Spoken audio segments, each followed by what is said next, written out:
Assalamualaikum warahmatullahi wabarakatuh. Halo teman-teman semua, gimana nih kabarnya? Semoga kita semua baik-baik saja ya dan selalu tetap dalam lindungan Allah. Amin. Oke, sebelumnya perkenalkan kami dari kelompok 2 mata kuliah struktur perkembangan hewan kelas Tadris Biologi A akan mencoba mempresentasikan hasil diskusi kami mengenai jaringan ikat. Sebelumnya perkenalkan dulu kelompok kami terdiri dari saya Ida Ayu Lestari NIM 2 dan Komarianti NIM 15 serta Hidatun Nikmah NIM 28. Nah, apa saja sih subbab-subbab yang akan kita bahas pada materi jaringan ikat ini? Yang pertama yaitu pengertian jaringan ikat. Yang kedua, fungsi jaringan ikat. Yang ketiga, jenis-jenis jaringan ikat. Dan yang terakhir yaitu susunan jaringan ikat. Langsung saja ya, yang pertama kita akan membahas mengenai pengertian jaringan ikat. Apa sih jaringan ikat itu? Jaringan ikat merupakan jaringan yang banyak terdapat dalam tubuh ya. Nah, jaringan ikat ini berkembang dari mesenkim yang berasal dari mesodem atau lapisan tengah embrio. Selanjutnya, jaringan ikat ini tuh berbeda ya dengan jaringan epitel. Kalau kemarin kita kan sudah belajar mengenai jaringan epitel. Nah, jaringan ikat ini berbeda dengan jaringan epitel dalam beberapa hal. Di antaranya yaitu jaringan ikat itu jarang sekali terletak bebas. Lazimnya terdapat di bawah jaringan epitel atau terdapat di antara organ-organ tubuh sebagai pengikat atau pengisi ruang antara. Selanjutnya, jumlah sel jaringan ikat itu relatif lebih sedikit dari jaringan epitel. Nah, jaringan epitel itu bahan antar selnya juga lebih banyak.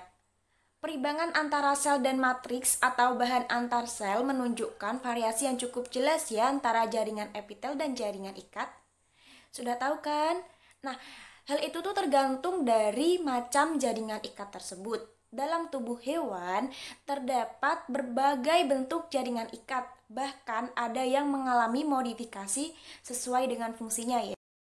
Nah, ngomongin tentang fungsi, apa sih fungsi jaringan ikat itu? Yuk kita bahas. Fungsi jaringan ikat yang pertama yaitu sebagai penunjang tubuh. Nah, dalam arti luas itu misalnya kerangka tubuh. Sedangkan fungsi yang kedua jaringan ikat yaitu sebagai penunjang serta pengantar pembuluh darah, pembuluh limfe, dan saraf masuk organ tubuh vital. Misalnya ada otak, ginjal, hati, paru-paru, dan sebagainya. Yang ketiga, fungsi jaringan ikat yaitu sebagai media antara pembuluh darah kapiler dengan sel-sel tubuh dalam mengantarkan zat makanan, zat asam, dan mengambil sisa metabolisme. Nah, fungsi yang keempat, jaringan ikat itu berfungsi sebagai penimbun lemak atau sel lemak, pigmen atau sel pigmen, penghasil benda darah atau disebut dengan sel hemopotik. Selanjutnya, fungsi dari jaringan ikat yaitu sebagai pelindung dan menyimpan energi. Dan yang terakhir, fungsi jaringan ikat yaitu untuk menyusun sistem sirkulasi darah. Nah, cukup sekian penjelasan dari saya. Penjelasan selanjutnya akan disampaikan oleh Mbak Kokom. Ada jenis-jenis jaringan ikat.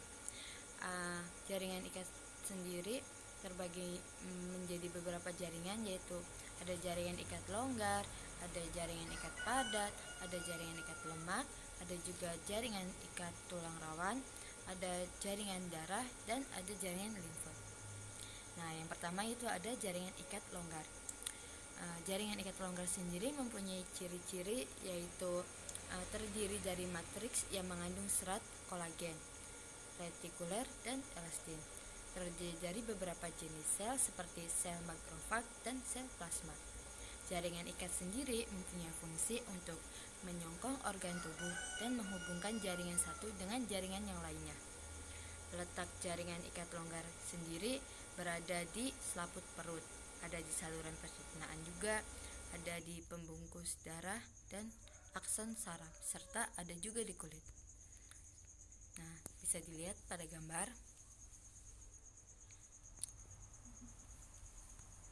Selanjutnya yaitu ada jaringan ikat padat. Jaringan ikat padat mempunyai ciri yaitu tidak elastis. Sifatnya itu tidak elastis.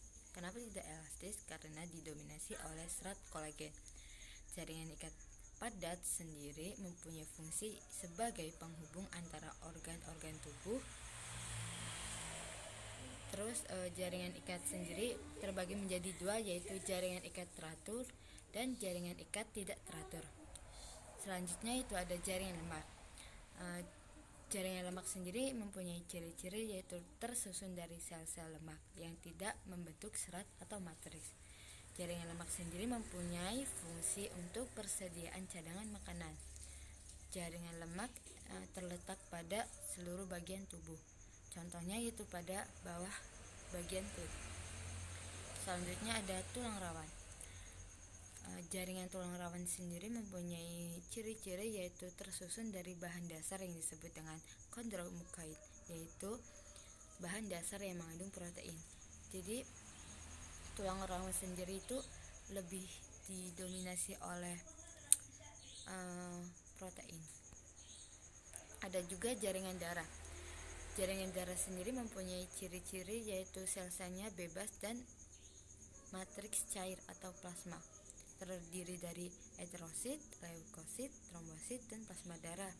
Jaringan darah sendiri mempunyai fungsi sebagai pembawa sari-sari makanan dan hormon. Cukup sekian penjelasan dari saya. Selanjutnya akan dijelaskan oleh Mbak Cida.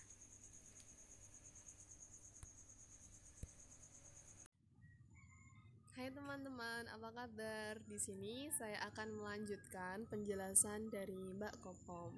Nah, selanjutnya kita akan membahas tentang susunan jaringan ikat.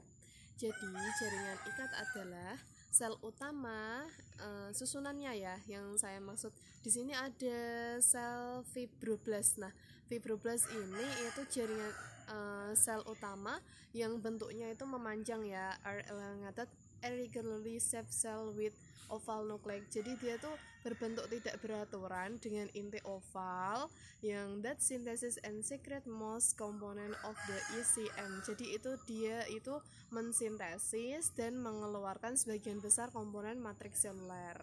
Jadi gitu. Jadi ini kan kelihatan ya kalau sel-selnya itu memanjang dan tidak beraturan. Namanya sel fibroblast.